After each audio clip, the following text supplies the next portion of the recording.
Okay. Sorry, lots of difficulties. All right, so 13 minutes late. Let's get going. So what we've looked at so far is that in Python, when we say print, we're writing that message, but we're printing a little bit more. We're going to keep using print for a little bit, but when we need more fine-grained control, we're going to use this sys.standout.write thing. In fact, we'll probably use this function and take out the new line part when we need that. All right, so terminals get this kind of stream of bytes, right? Like we're looking at over here. I say Python test, we print both of those things. So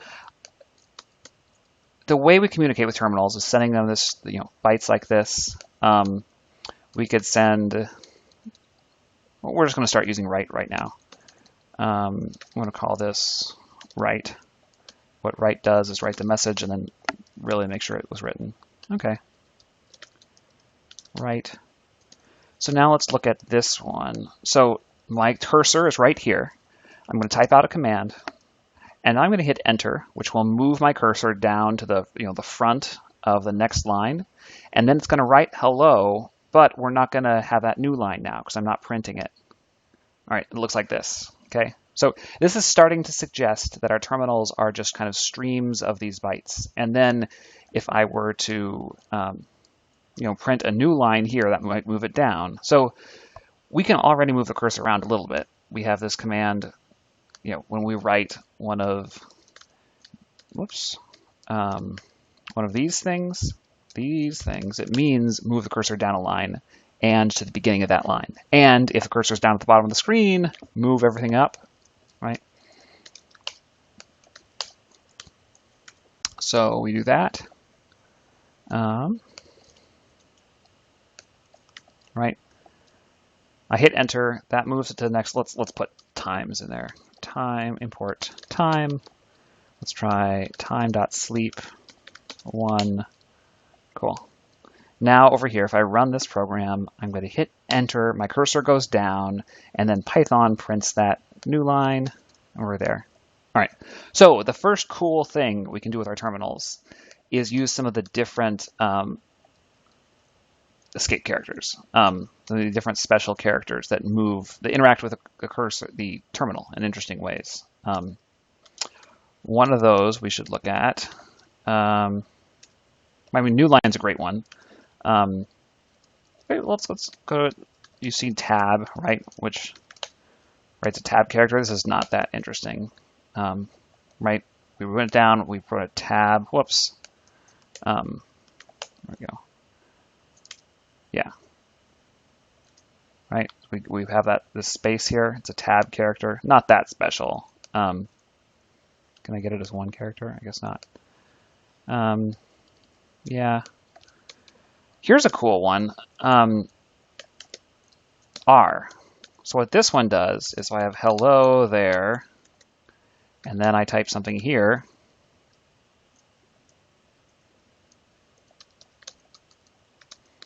Tom, right? This \r is called a carriage return. It's different than a new line because it's not gonna. It will move the cursor to the beginning of the line, but it will not move the cursor down one. I'm going to add a new line at the end, so I'll put that next, a separate thing. Right. New line. Cool. So now, if we run this, something kind of interesting happens, right? This is not what we tried to write. So let's decode what's going on by putting some weights in here. I'm going to print hello there, and then I'm going to write this thing, and then we'll write, kind of wish I had a semicolon operator thing now, don't I? All right. So we'll watch this go through. So I run this program, I wait for a second, then I write hello there, then I go back to the beginning of the line, then I overwrite it. All right, so we're starting to get the idea that our terminal is a canvas that we can paint to, and we can overwrite things. So what's next? Do we have any other special ones? I mean, one worth looking at is, what is it? It would be Python-C print \A. I have this turned off, I think. That's a, what would you call it? Try this in your own terminal. You might get a bell. I've probably turned it off in some setting or a bunch of different settings because it's kind of annoying, right? This is the thing you get when you scroll too far in Vim, or when you do something you're not supposed to do. There's a bell thing, and I have it just like totally turned off, so that won't be interesting. What else? Oops. -C print.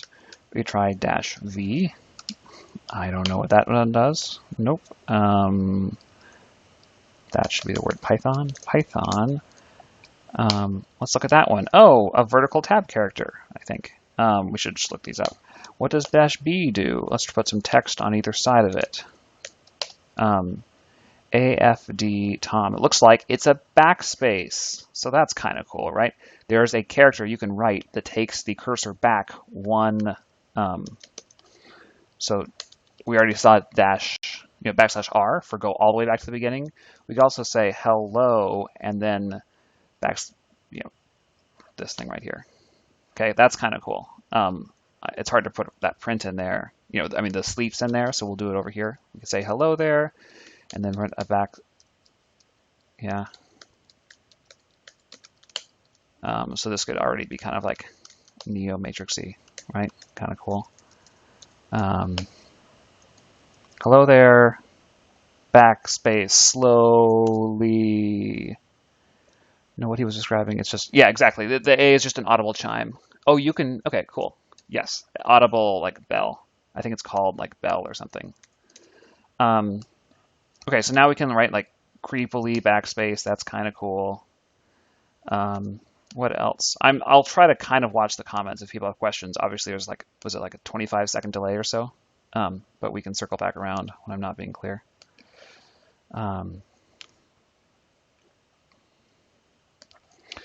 Okay.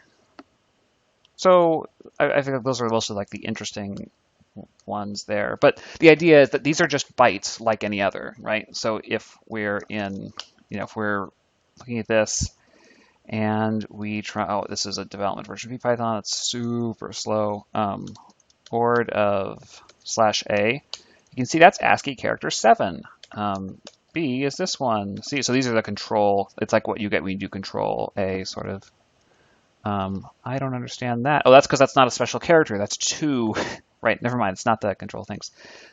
So \C is not a thing. It's the same. It's like 2 different characters. So only some of these actually do things. Tab is 9. We could look at an ASCII chart online instead of doing this error-prone thing. But anyway, this is 1 byte is my point, right? If we try the length of /A, it's 1. Right, this is 1 byte. This is just a different syntax for specifying that byte.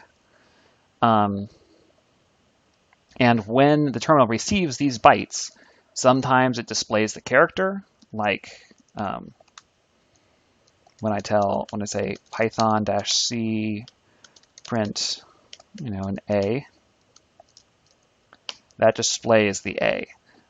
But if I do a \A, it does something special. If I do, so anyway, so different bytes do different things, right? Kind of cool.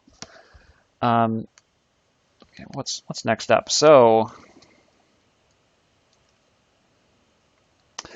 let's skip the thing about cross-platform compatibility. Just everybody use something kind of Unixy. I'm cribbing this from a talk I hope to give sometime. Different terminal emulators. Yeah. Okay, so next up, we were looking at things that are pretty standard, but there are, we're going to get into things now that aren't entirely standard. They're pretty standard. So all this stuff used to depend on like what terminal you were using, but everyone tried to like respond the same way to the same signals. We're going to look at something a little bit more interesting now. What should I tell you? So we're going to keep using Python. We could be using this program called tput. Check it out, man, tput, which like writes special characters here. This is because what characters you write depend on what terminal you have.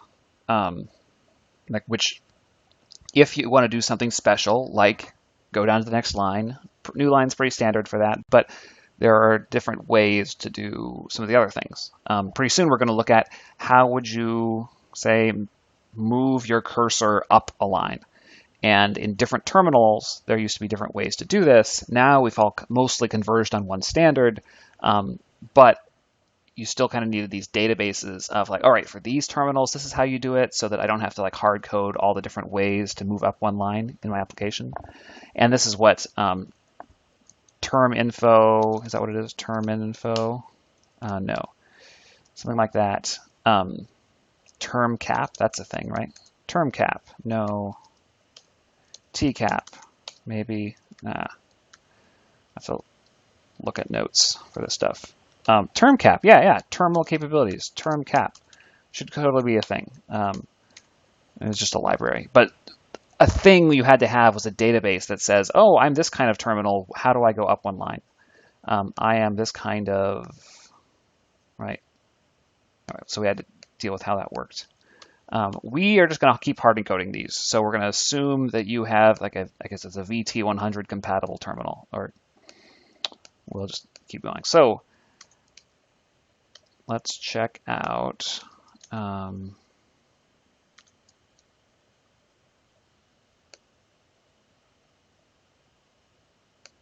thought I had a incognito up. Let's use that. All right, so for web, we're going to use web browser public.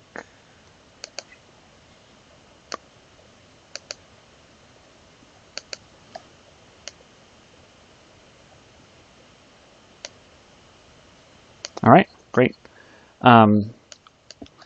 Page we're going to look at is the Wikipedia, but we don't even have to type that though, page for ANSI escape sequences. This is what we're interested in. These are some of the special characters we can write, blah, blah, terminals. This gets a little interesting here. It says like, if you wanted to move your cursor up, you could just do CSI, we don't know what that is yet, and then N means a number here, and then a capital A. So let's try that. Over here, let's move our cursor down a little bit. I'm going to type Python-C, let's print, which will move the cursor down, so it's a little confusing. So let's not use this. Let's write program here. All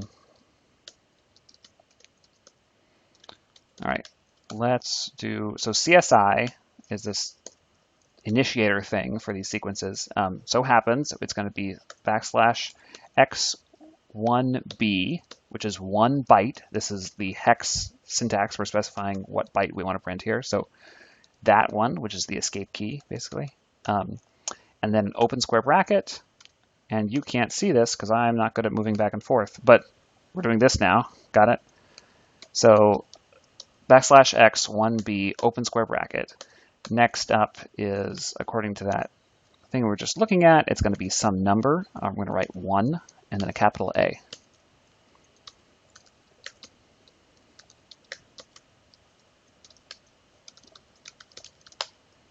Okay, so if this does what I tell you it does, my Python test.py, my cursor is right here.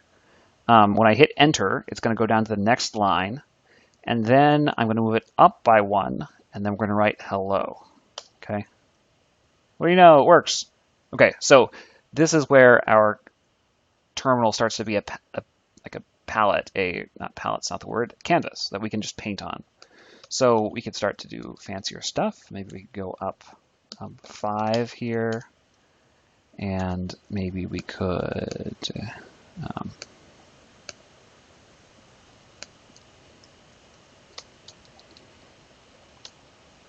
let's just look at what this does.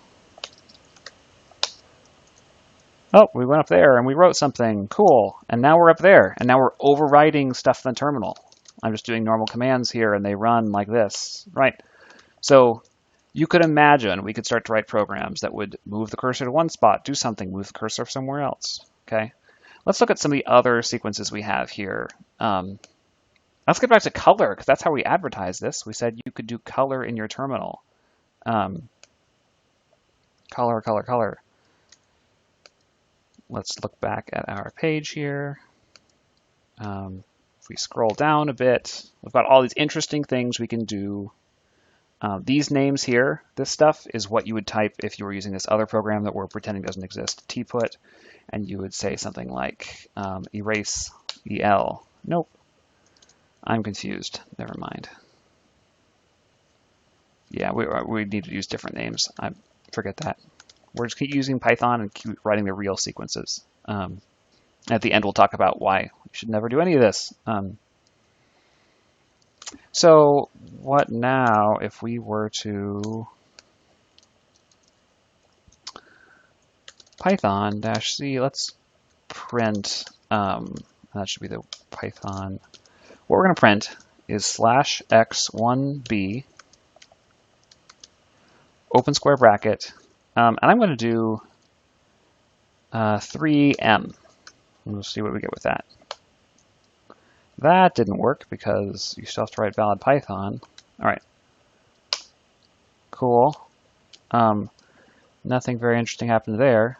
How about 33m? There we go. Okay. So we've got yellow. Still yellow. Everything yellow. So the way these colors work is you specify, hey, let's start writing in yellow. And I guess at some point we want to stop. So we're going to have to write a thing to say stop. I feel like maybe it's 30. Huh. Looks like that's black, so that's not real useful. So when your terminal gets messed up like this, we could maybe like do it, right? We could go up one and then count back and be like, I need this thing here to be a 1 and do it, and we can get into red. But the way we're going to reset our terminal is by typing reset, and that will fix everything, right? Okay, so we're back in red now. Everything we type is red. Now it's time to say we wanted to actually use this in our program. I'm going to copy this little bit here, right? This looks interesting. Well, we don't have to copy it. I'm going to write something called red. I'll call it start red, because that's what we're going to do. Start writing in red. The way this works is that we write /x1b open square bracket 31m. Yeah? And now we could do something like start red, and then we could write, we could just print now, it doesn't need to be special. Print hi.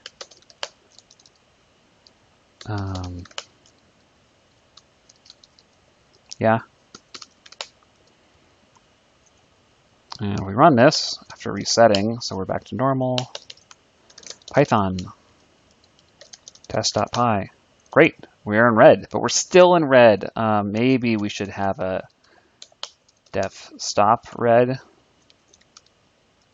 stop color, because that's what it does. We haven't figured out what that is yet. I'm gonna have to go back and look at Wikipedia. I bet it's like, what is it, like 50 or something? Let's look. Reset, normal, 0, attributes. How does this work?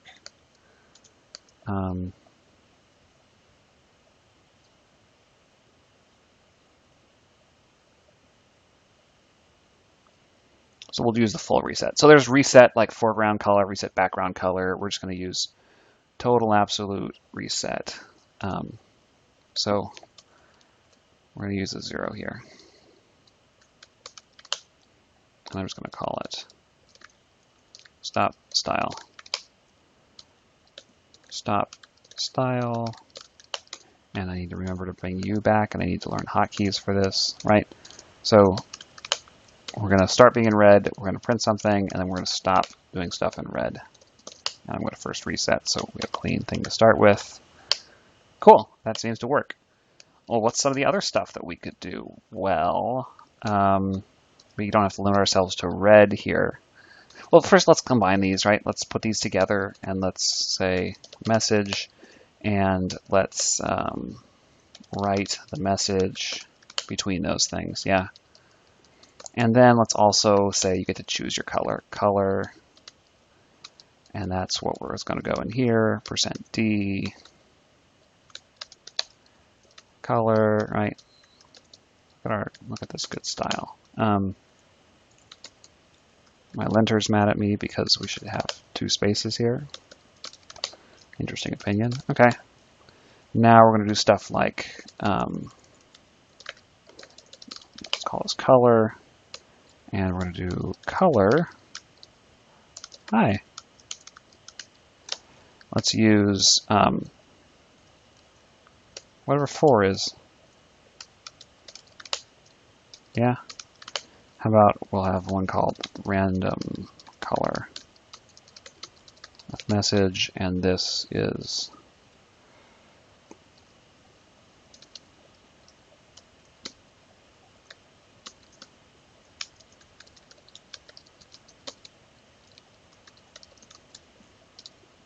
was it choose or choice? I never remember. I think it's choice of range 9, I think. But let's do 1 to 9 so we don't get that black. And is 9 count? 30 to 37. No, just up to 30 to 37.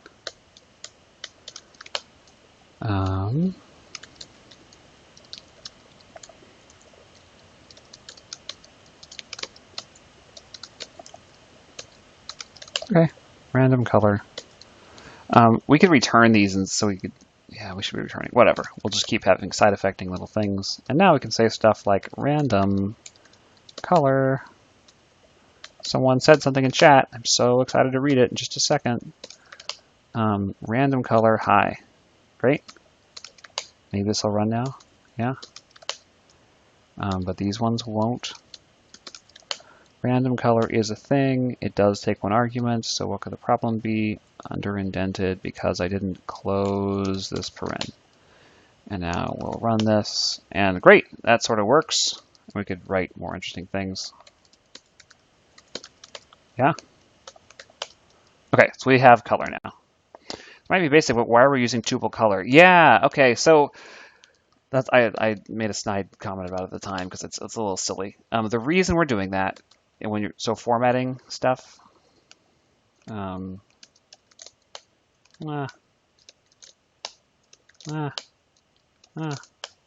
I drag my fingers just right, it just happens, but it usually doesn't work. So I'd appreciate input on this. I don't know how worthwhile this is to do. The idea is that when you're doing string formatting, right, we have something like this. Sure, that works. A, B, C stuff, and then I have this in here, and I'm going to substitute in 2 numbers. Yeah. How about 2 somethings? And I'm going to do that. And because it's 2 things, I'm going to do it with 1, 2. Yeah, that'll be good. All right, that seems to have worked. What if I did it with just 1 thing? It doesn't do it. It wants to do it, though. It doesn't work, even though I could have wanted it to work, right? Because this is an object. It's a tuple. And I wanted it to go in there. So something you can do to avoid the confusion between, that wasn't very clear, was it? If you do this, then this will work, right? So if you're printing an arbitrary object, and that object might itself be a tuple, or is it just iterable? I think just iterable. Then you might want to surround it in a tuple like this so that we don't get a problem where it's saying, it can't be just iterable, because then strings wouldn't work, right? %s. Yeah, no, it can't just be iterable. It must be a tuple or maybe a list. So anyway, to prevent problems with, so this works if the thing you were trying to format in was a tuple, right? Then we could do this because this would make it clear we were trying to print that 1 thing. So it's obvious here, but if you have we're obj equals, so happens that it equals a tuple, yeah. And then later we are trying to format it in. We're like, whatever it is, just the thing. And then we have this. And then we did, let's format in object, because I want the object, right? This is the object, right? You could see a line like this in a debugging thing, but it's not going to work because it itself was a tuple and there were two things there. So instead, if we just always do this, we don't have that problem. Yeah, maybe a little silly. I've run into this enough that I've started to do it. Okay, back to the regular scheduled programming. Why do we import time? Oh, because we had delays before. So we're looking at colors now. Python test.py. Look at that. We have different colors. They're random colors. So you could start doing kind of fancy stuff with this, right?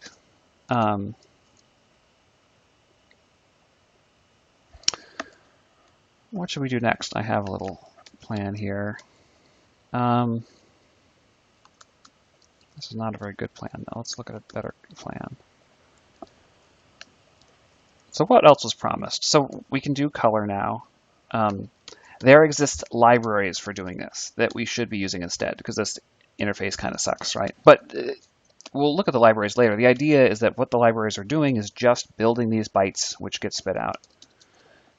And terminal is the one that reads the bytes and says, "Oh, you wrote those 4 wacky bytes. That means to start writing in this color." Yeah. Let's see, what should we look at next? So I guess let's build some abstractions for like painting stuff. Like when this is useful for writing little terminal games, which is what I'm excited about. Or when we can kind of write some stuff to the screen. Well, while we're at it, let's go back and look at some of the other fun features we had. So in here, right, there was some fun-looking stuff. Look at all these things we could do by putting different numbers in that thing. We could blink. That's my favorite. Not everything implements it, unfortunately, but we'll look at an example of blink in a sec. It's kind of cool. So we have all these things we can do, and most of them are kind of status things where it's like all the bytes I write from now on should be this way, and then later on they're not. I think we could do. We probably won't get to like window size changes and things, but there's a good one. We could, well, we'll get to it later. Sometimes you want information from the terminal, and you say, "Hey," so you write some bytes that say, "I'm requesting this information," and then the way that it writes them back is really weird. It just feeds them to you on your standard in, on this program standard in. So you've got to like read. Anyways, it's a two-way conversation with the terminal sometimes. We'll get to that later. All right, let's look at an example of where it would be kind of neat to use that, like those fun little features. It's kind of just a chance to show off, I guess. Check out this awesome test suite. So, if we work on VPython and we come in here and we break a test, branch, where are we? It's fine.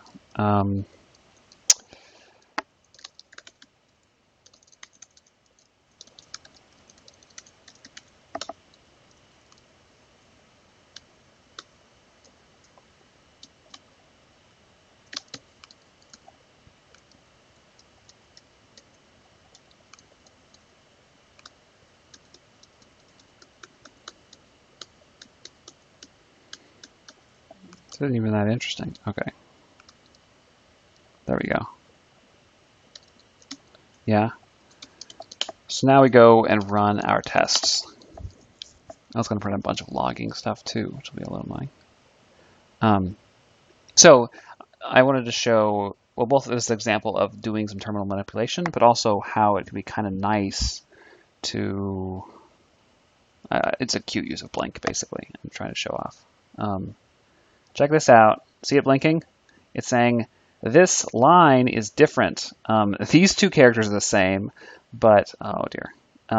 But these other ones, they are different. So anyway, it's in our tests we say like the status of the screen should be this at this time, and it's changed. I think it's kind of cute. Okay. All right, let's look at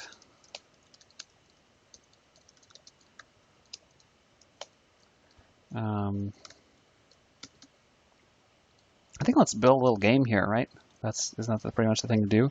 What else is promised? We're changing colors. We can move the we'll go into the alternate screen stuff later. All right, so we're gonna write snake, of course. Snake. Well, class snake.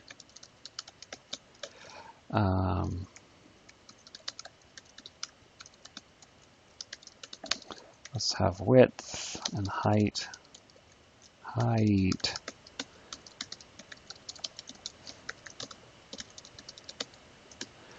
And let's do def.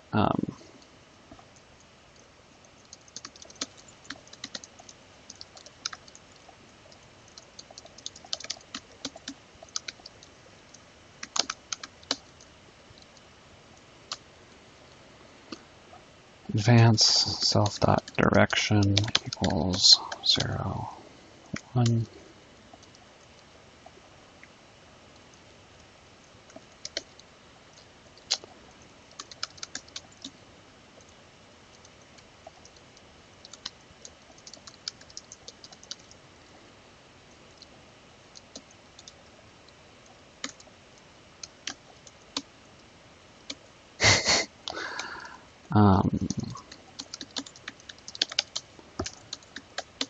So what add the whatever we do is inefficient. We'll take from the front, I guess.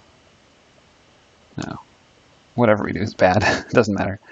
Let's just get something going here. The first segment is that self dot snake segments dot pop. Take one off the end. Self dot snake segments dot insert in the 0th position. Can't remember. All dot insert. Right? Yeah. Insert in this first spot.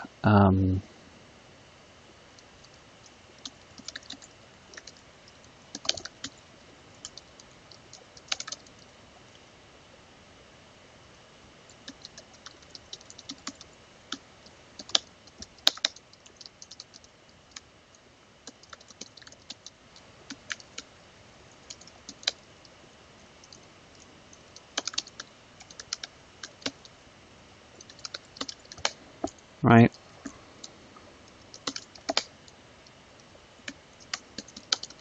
Okay, now you can pay attention again because we're doing terminal stuff now. So the way I'm going to render this is, I guess it's actually not that interesting yet, but let's say board equals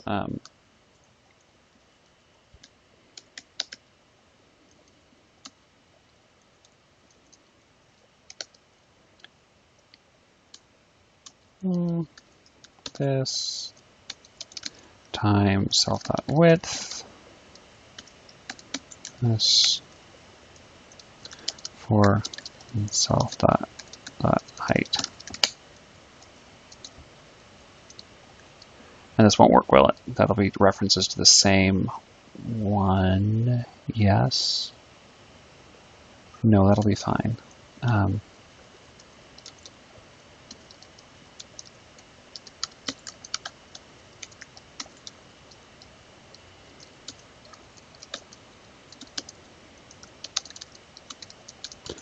Segments, board of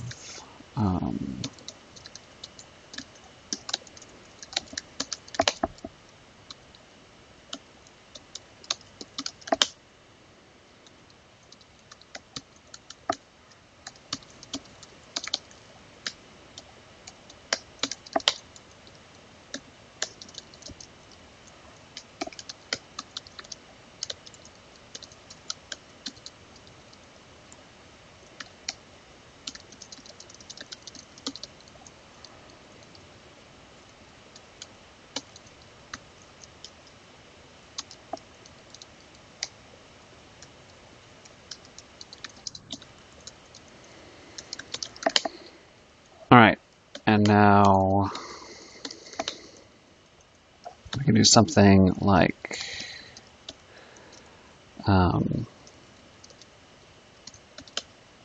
game equals snake, and while true, game dot advance print. We'll be clever and we'll write. No, we'll print for now. Print game dot render. Yeah. Can we write? Can't. We have to provide a 10 by 10.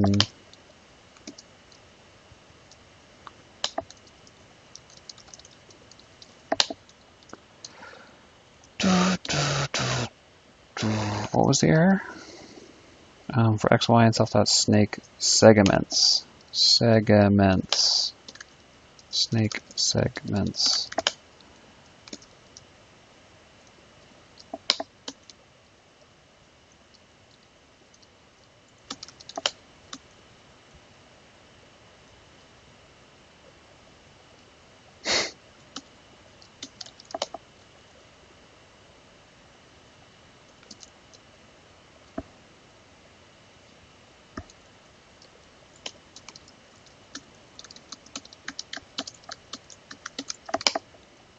Okay, so we wrote a game. It's awful. So let's use our first escape sequence thing. First, we're going to render a special character sequence /x1b to clear the screen. And we're going to use write so we don't get that new line at the end. So write /x1b open square brackets, and then let's go look at our little sheet, and it says that clear, I don't know, looks like entire screen,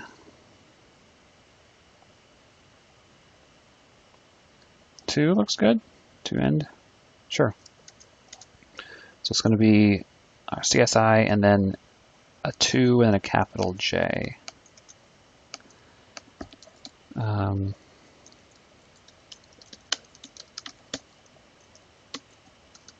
Say clear equals open to J.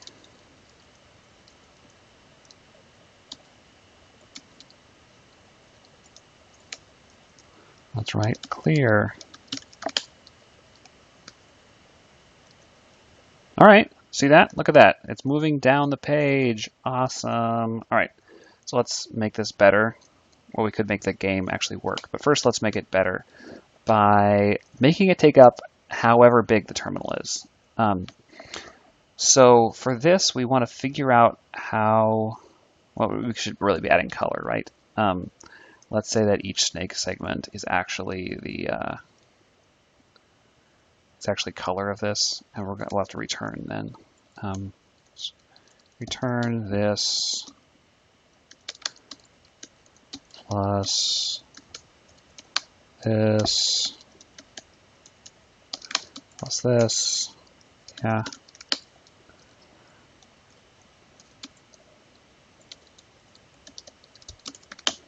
Because now each time a snake segment insert, we're actually going to insert a random color of that.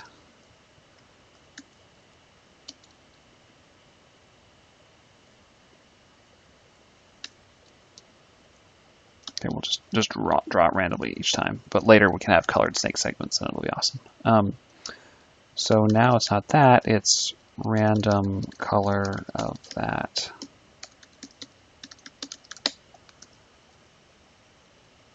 Cool, yeah, all right. But now, wouldn't it be great if we knew how big the terminal was? This would allow us to do like big, long messages that fill up, you know, the whole width of the terminal. This would allow us to kind of do full text applications. So how do we get that information? This is kind of interesting.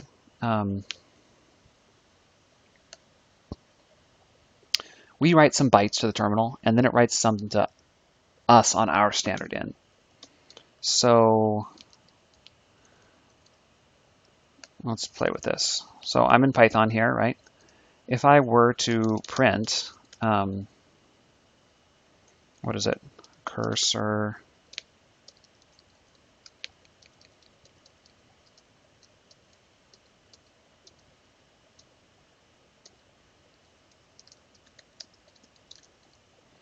Okay, saves the cursor position. Yeah. Yeah. We don't want this stuff. What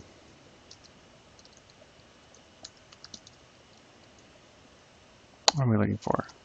Get cursor position. CUP, it says moving it. Device status report, this is what we want. CSI 6N. So this is weird. If I were to write these bytes, /x1b open square bracket, and you can't see you couldn't see what I was looking up, which was this. Look at that, device status report in yellow there. That's what we want, but it's just weird. I mean, it makes sense, right? So the terminal is this box, and we send bytes to it, as in we, the application, meaning the server somewhere far away, sends bytes to it, and sometimes those show up so the user can see them, right? But sometimes they don't actually show up and they cause the cursor to move. But sometimes they don't cause anything visible at all, as in this one, and all they do is send a message back to the application. So that's what this is going to do. So I, in the application in Python, this interactive Python interpreter, am going to write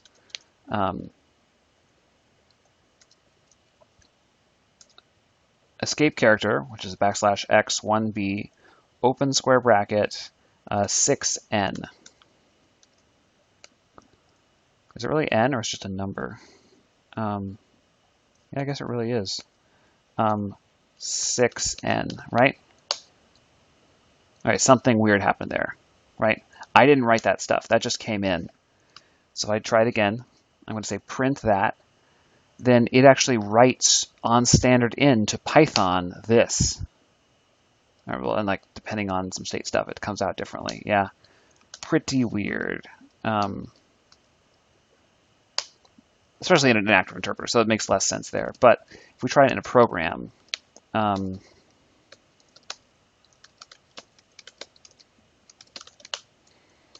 now we're not calling main anymore. So what this program does now is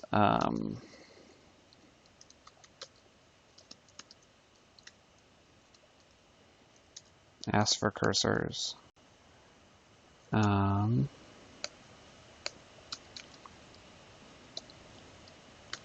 6n.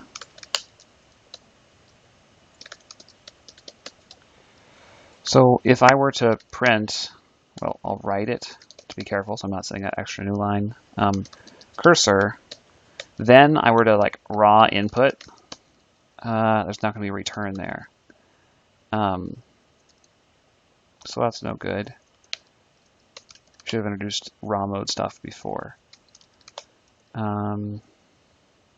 It's all right. That's not all right. It should be out. I think it'll be okay.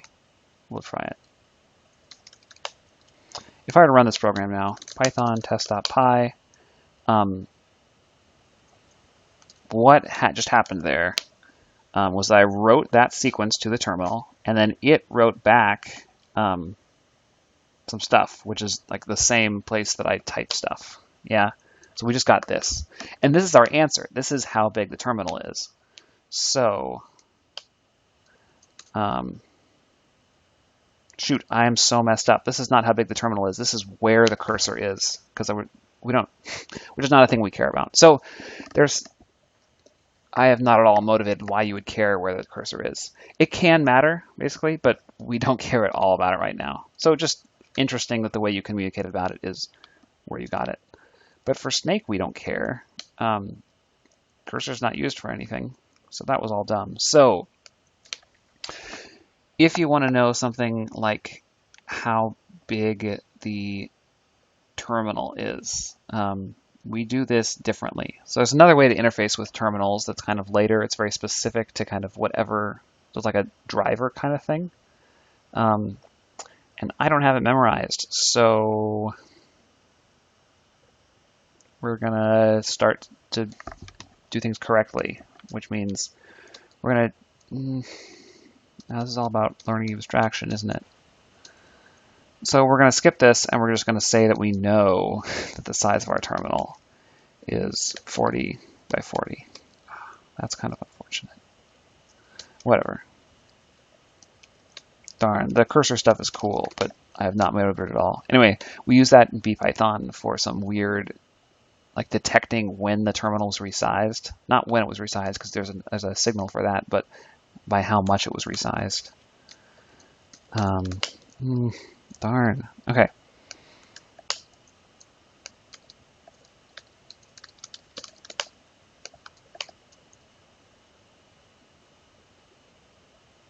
Oh, it's not big enough, that's why. But if we run it here, that's a problem too.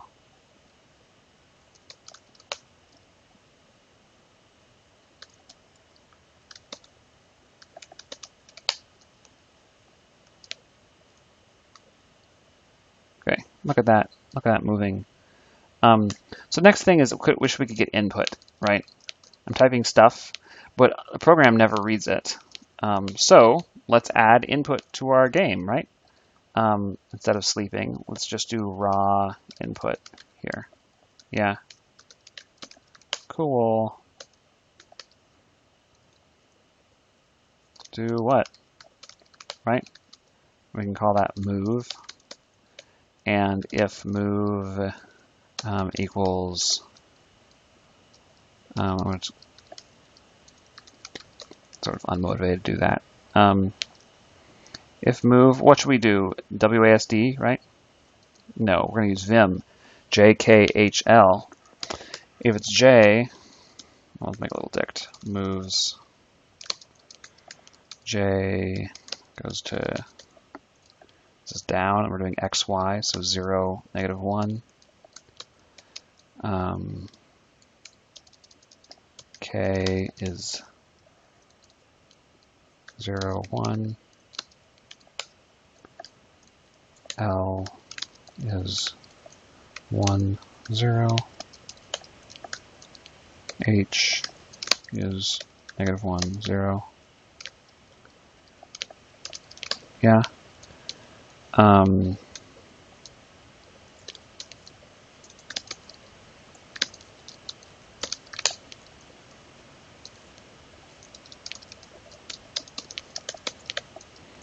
Then G dot direction equals moves of move.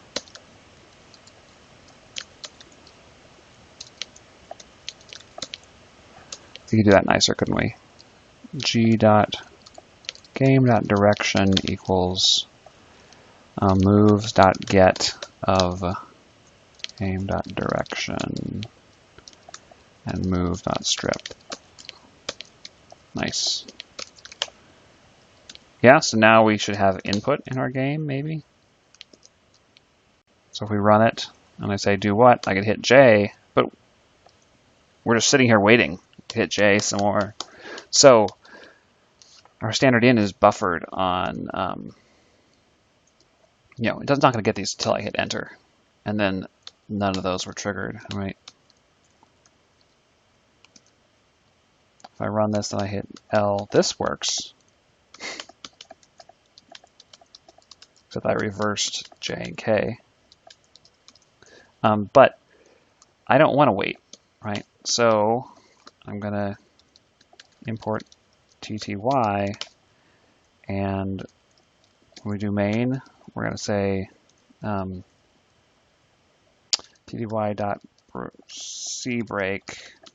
assist.stand in. So this is going to put standard in a different kind of mode where, oh, sorry.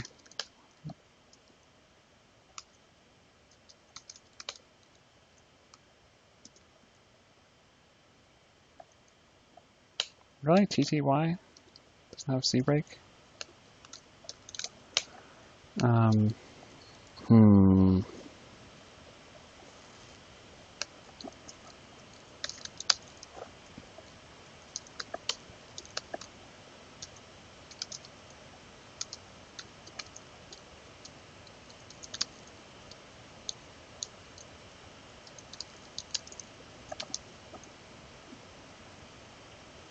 Shoot,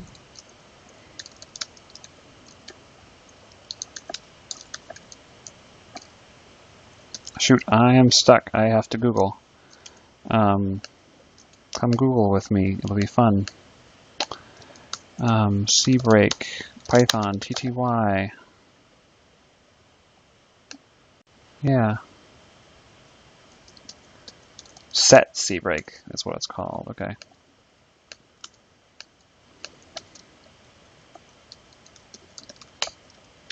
Set C break. So now if we look at this, just do what? I can hit L, and now these don't work because we're still doing raw input. So we're going to stop doing raw input and we're going to start doing sys.standin.read. Read 1 byte. Whoops. Yeah. Cool. Right? It just goes every time I hit a key.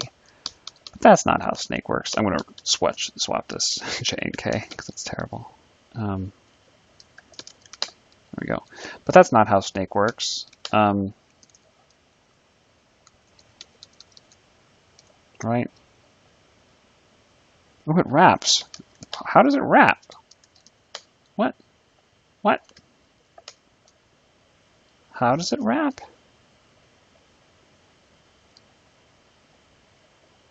Because in Python, when you index into something negatively, it comes off the end. That's funny. But then once I get over here, the negative number will be too big. Oh, it's hilarious. So we really want a loop that says wait for the user to press something for just so long and then skip it. So we want to do a non-blocking read on sys.standardin. So we want to make it non-blocking. And again, I don't understand stuff. So, I don't remember how to do this kind of thing. So we're going to just start using libraries. Start with a library that I wrote called curtsies. We're going to use curtsies dot with curtsies dot. No, that's not. The whole point is not to do this. So spoilers. The libraries I've written a library called curtsies that deals with this stuff for us. There's a library called blessings you should be using instead because it's better and kind of the more official one. If you want to make terminal interfaces, you should be using something called Erwid, which is great. There is a new thing. The new hotness is Python prompt toolkit, I think is what it's called. Maybe there's an underscore here. But check it if you're trying to build command line tools that are awesome. You should use that. We are going to... The idea here, and we talked about, right, standardin is this file descriptor. We're doing weird, like, specific things to it. We're going to put the file descriptor in non-blocking mode next.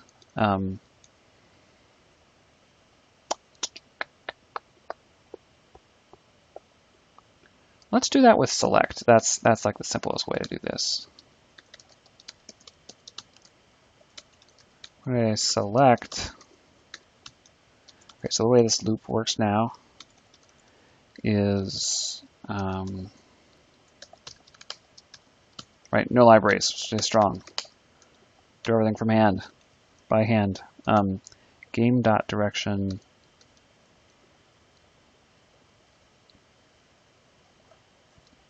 So right here, we're going to say select, because select you get to use a timeout. So select is this way to block on multiple things at once, but it's also a way to have this timeout here.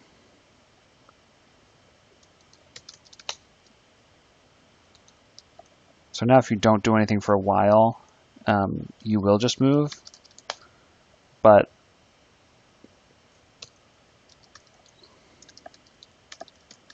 you can still go faster. We'll see it in a sec.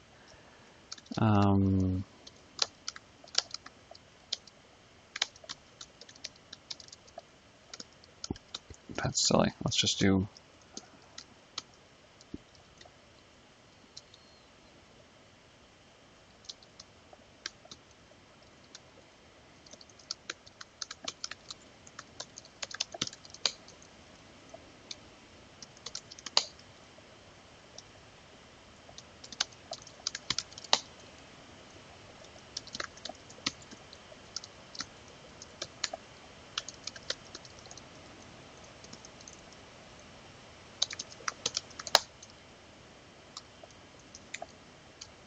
Okay, then move equals nothing. Okay, cool.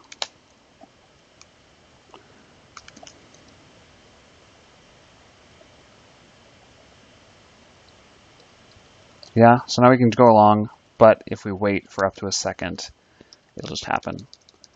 Really, we want like an event loop that's like keeping track.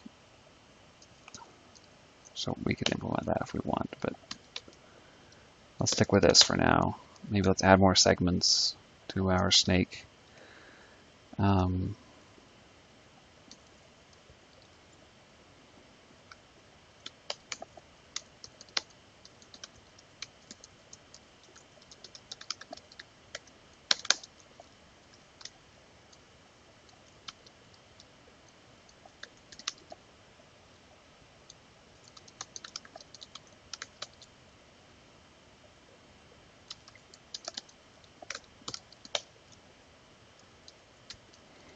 If to grow,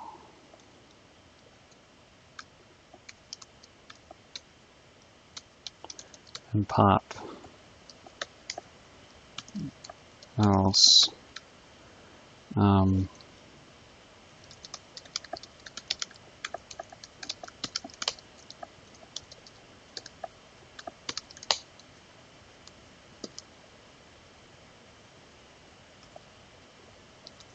yeah, so is our beautiful snake.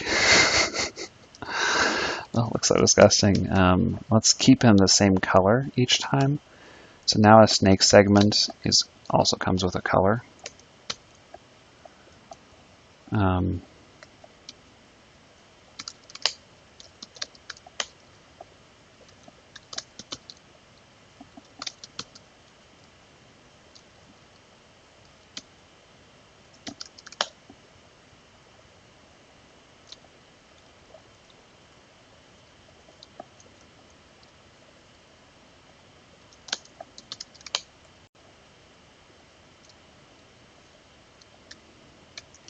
This is like, let's not have it be a number, let's have it be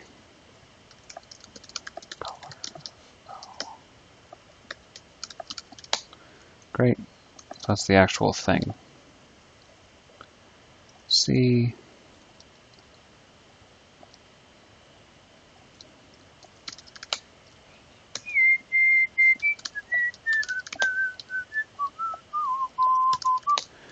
All right, we're about to have a super multicolored snake. It's going to be pretty awesome.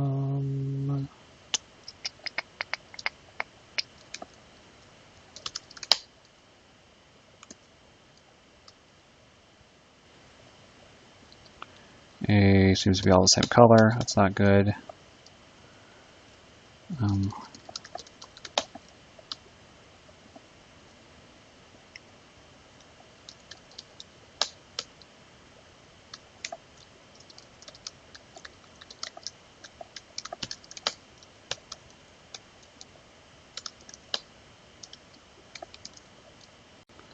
Okay.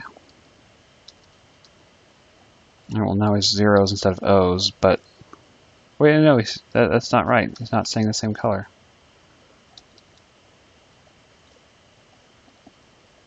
The idea was that the things were supposed to move. So now we actually have to advance everything, huh? So we need to store the colors separately. All right, well, that was dumb. Oh, well, whatever. I screwed up on that. Okay. I think we're going to wrap up. If you have any terminal questions, let me know, because I know more things than this, but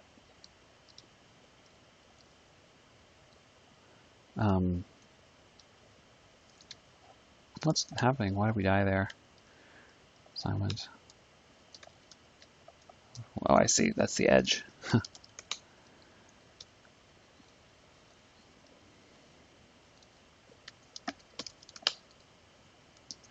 Show me the edge. There we go. I didn't realize it was right there. Okay.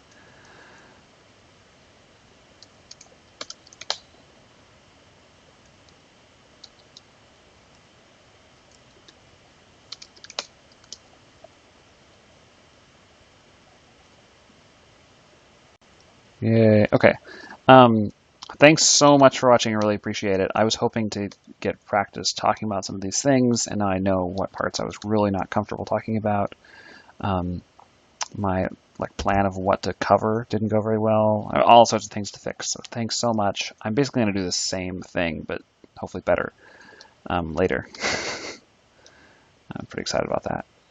It's pretty cool that you can wrap like that. Kind of funny.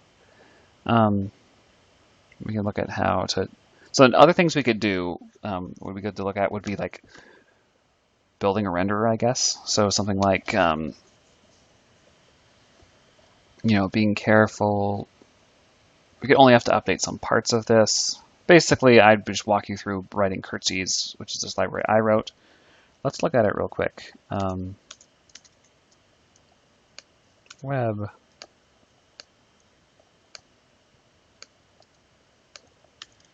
Curtsies.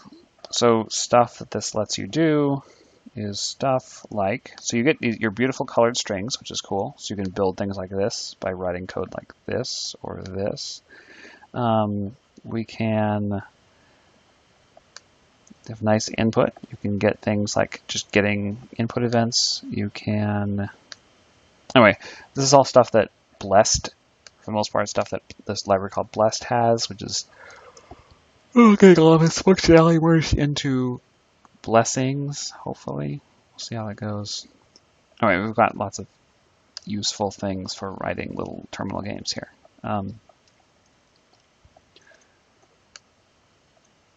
guess I'm curious about, if anyone's questions about terminal things that would be interested in. Did I cover all? I talked about alternate screen, so check out blessings. They've got everything there. The key things, the only things to really know are that the way we communicate with terminals for the most part is by sending them bytes, and then they might display something on the screen, they might write some bytes back, they might change some internal state about how they're gonna, so they have a little state machine about, oh, now we're red, or now I'm at the end of the line, what do I do? Other things we do are TTY stuff, which so driver specific kind of things, or do this to this file descriptor with IO control, and what else? And then there's a struct we can talk to that tells us things like the window size.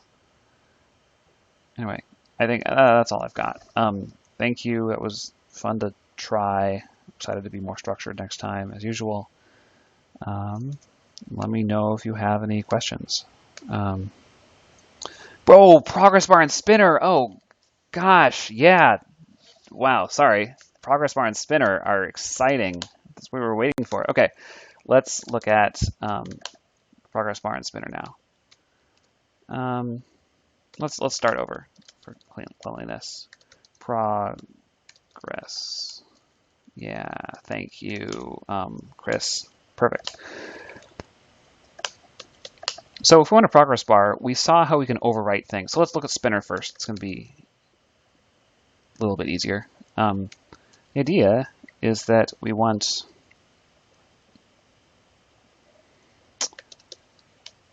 def pro spin. The way that we're going to spin, so spin's going to have some state on it. How about? So it should have been a class, but whatever. It'll just be a singleton kind of thing. So down here, I'm going to be spin dot cur equals this. All right, our spinner can just be this. States equals this. Which direction should it spin? Clockwise, of course. This, this, this, this. Yeah, that makes sense.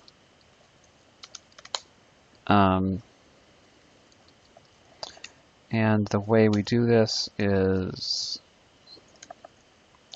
next state equals spin.cur is states.index. Oh, you can't see. Oh, I'm so sorry. I'm really bad at this. This is where we are now. Dot index of spin.cur. We should just use a class, shouldn't we? I'm trying to be spiffy and use this function instead.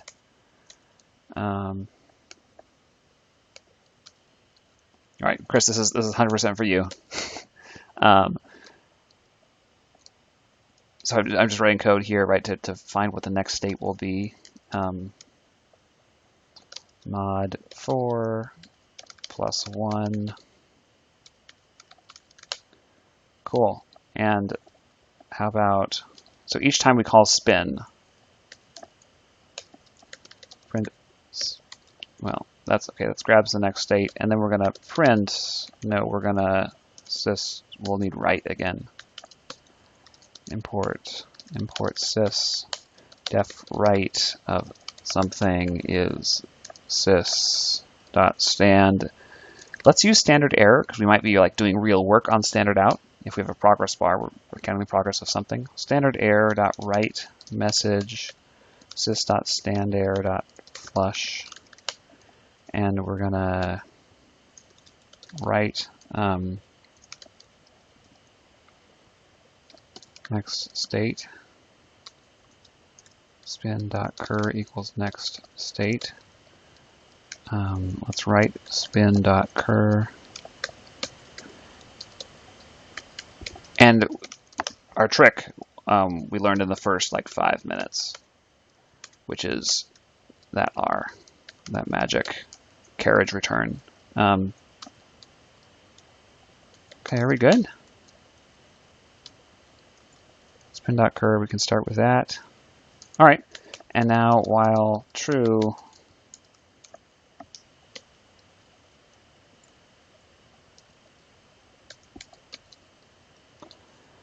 let's spin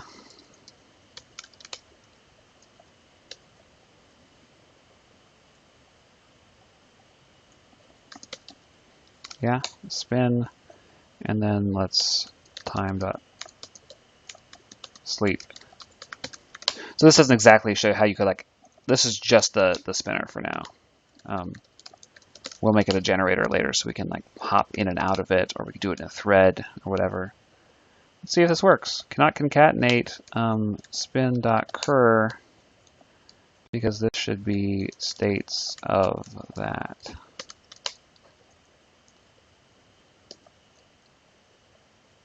Great, it's a spinner. Awesome. All right, so how would we actually use this with something useful? Probably, I mean, there's a variety of things. We could be writing stuff the whole time, right? We could be like print working so hard. And then we could like spin some. But I mean, the issue, right, is you need to be doing your work, the stuff you're waiting on, like your HTTP request or whatever, and then call spin every time you want to update it. So you might do that in a thread. Let's try that real quick. For thread, I'm not a big fan of threads, but this seems like a reasonable use.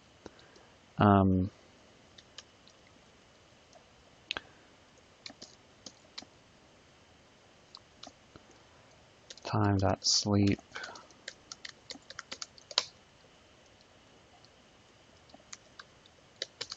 Have a faster spinner.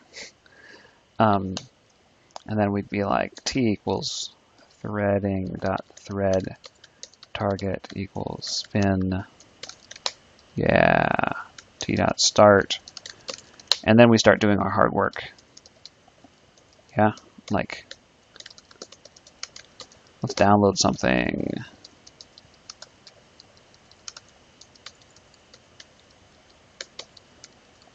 Working so hard, right? Stuff like this.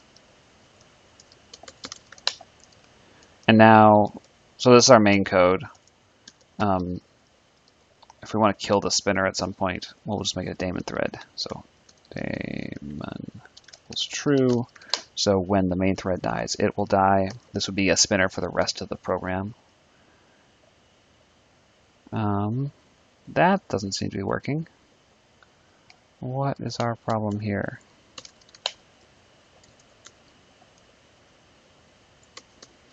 So while true, there we go. Now it's like a spin forever function. Yeah, so like not great, but at least it's going. It's a little bit difficult to deal with these because probably you'd want this at the end of your thing, I guess. Anyway, well, we've got a spinner, right? Yeah,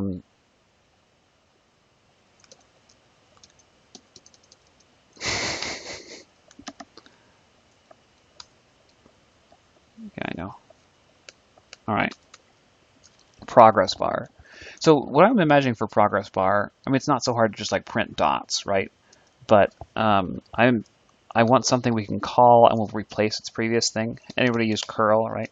Curl, google.com. Whoops. I was hoping it would take time. There we go. See that? This is the kind of progress bar I'm thinking we could want. So what's going on here, right? Let's do something bigger. Curl, anyone know some larger files?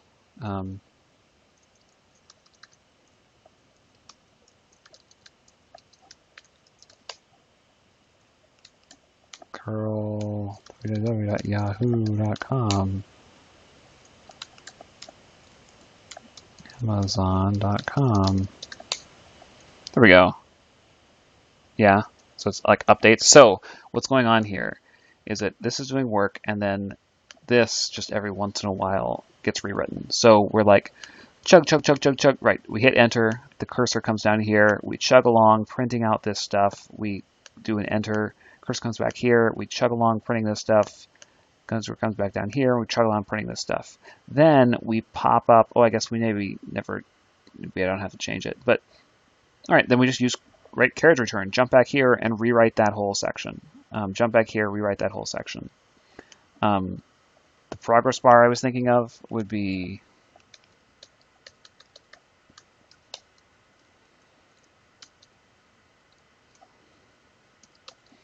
instead of doing something like this,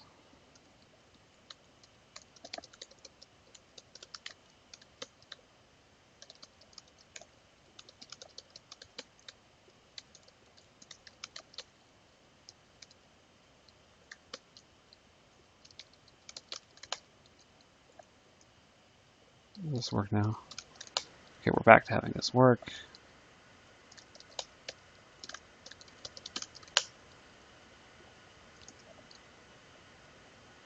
Yeah, so our spinner works.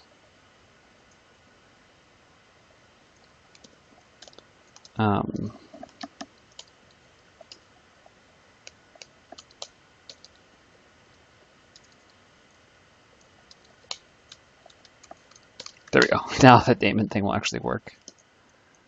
Cannot set daemon as, oh, okay, fine. There we go.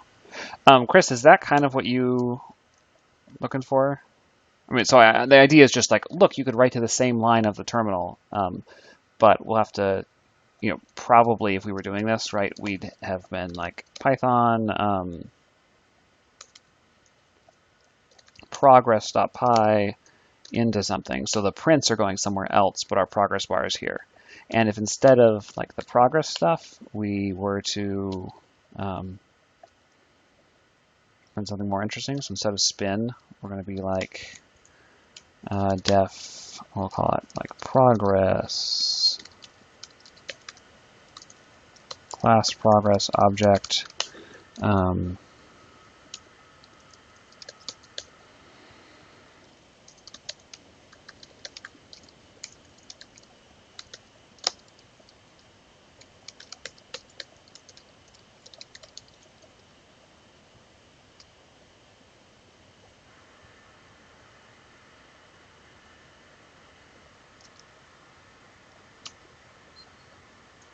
basically we need a render here, right? We need a like def render, and what this does is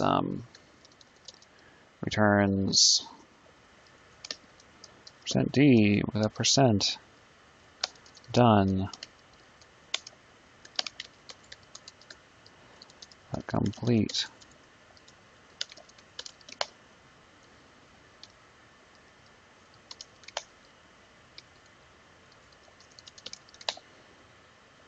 Let's see what's sort of silly to have this kind of thing. Why just use a function before? Although now we really do want a function. Oh well.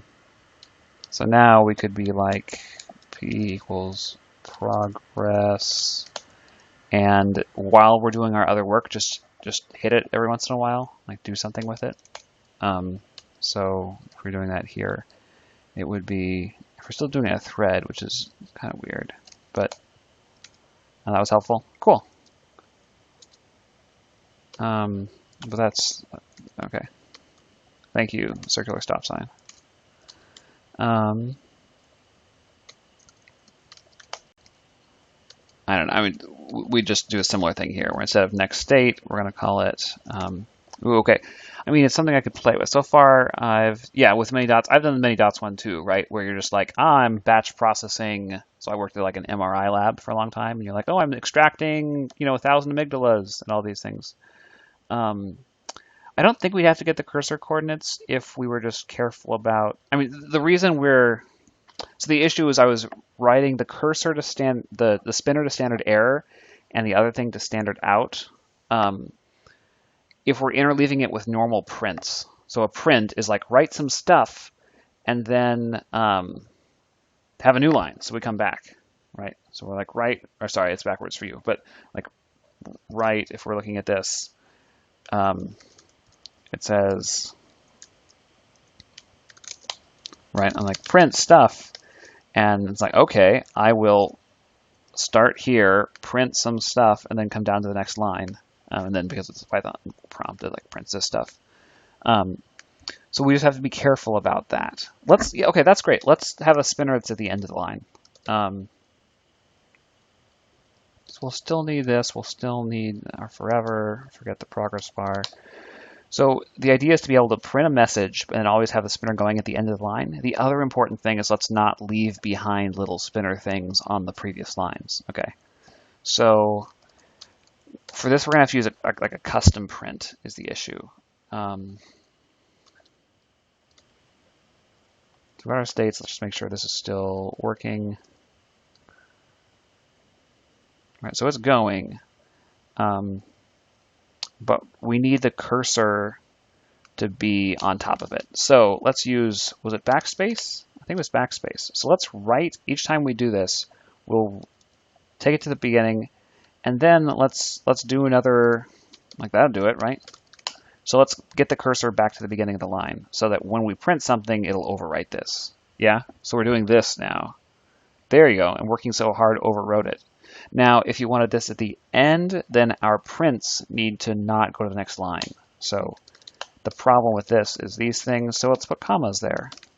And now we should be good. Yeah, so we're like spin, spin, spin, print that thing. Come on, print that thing. Oh, okay.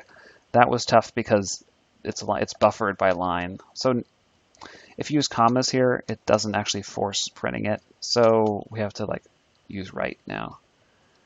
I'm going to have this, I'll call this error, and I'll call this def out of message is same thing on standard out. So the issue is standard out and standard error can interact. Well, it's not quite the issue. All this would apply if we're just doing it to one or the other two, wouldn't it? Now that I can write to either, write, let's just always use out. So say you're not trying to, so the point of using standard error is that that would still be directed to the terminal even if you used a pipe like Python, do work.py, and you wanted to direct that into a file. Standard error would still be at the terminal, so you'd display error messages or things like status bars there. But we're just going to use standard out now. So we have def out.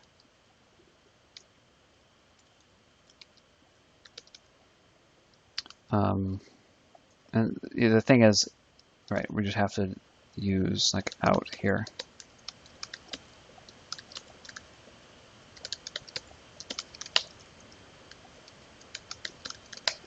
I mean, basically, we're going to put the new lines. I mean, it would be easier to have.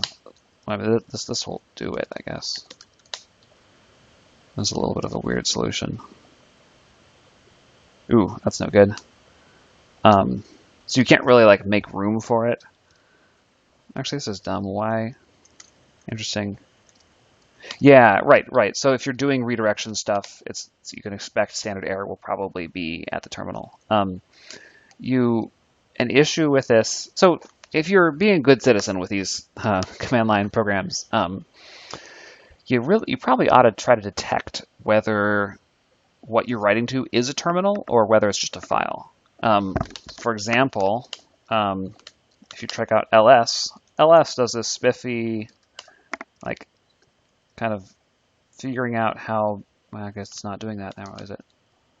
Right, it did this. It was like, oh, here's this, and this, and this, and they're all lined up horizontally. But if I were to ls into a temp file, and then we look at that temp file, vim temp file, now they are vertical, okay?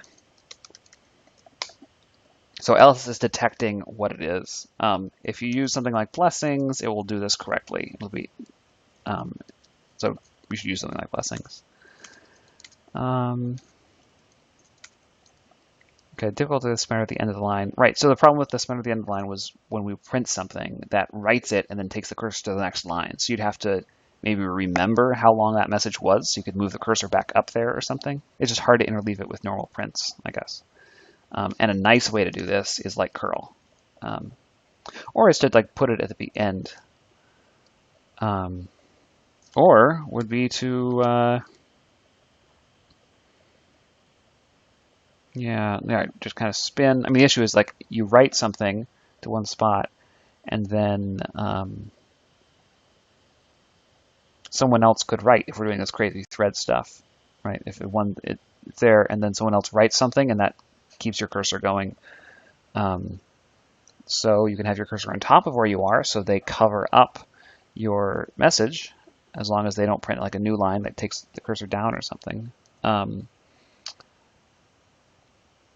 Which is not, I think that's an okay solution. But then they're going to get the cursor back down, right? Because they're doing a print, and so the cursor goes back to the first line. And if you want it at the end of the line, you're going to have to control those prints, basically. Okay, I'm going to call it a night, I think. Thanks a lot. That was good stuff. Do I have like ways to promote myself? Everybody could follow me on Twitter. That would just be dandy. But seriously, not really. Yeah, that's it. Well, anyway, thanks a lot. I'm going to now spend time trying to figure out how to turn this off. YouTube, stop streaming. Okay, night, everybody.